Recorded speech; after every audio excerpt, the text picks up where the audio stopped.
কাবা শরীফ কাকে বলে? কাবা হচ্ছে ঘর, শরীফ হচ্ছে পবিত্র। যে ঘর পবিত্র হয়েছে সে ঘরের নাম কাবা শরীফ। অন্তরের আরেক নাম হচ্ছে ঘর। ঘর পবিত্র করা হচ্ছে অন্তর পবিত্র করা। যার অন্তরের ঘর পবিত্র হয়েছে সে ঘরের নাম কাবা শরীফ। যার অন্তরের ঘর পবিত্র সে পবিত্র ঘরের সমস্ত ফরজের আয়াত আসা। যে পবিত্র ঘরের সমস্ত ফরজের পবিত্র আয়াত আসা সে পবিত্র ঘরের নাম কাবা শরীফ। প্রত্যেক জামানা একজন মানুষের অন্তরে কাবা শরীফ হয়।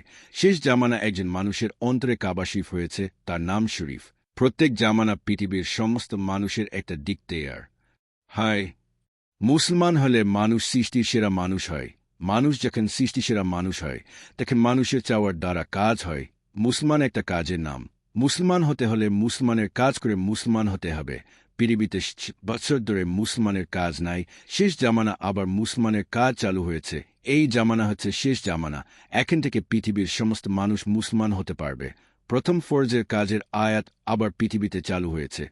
প্রথম ফরজের কাজের আয়াত ছাড়া কেউ মুসলমান হতে পারবে না।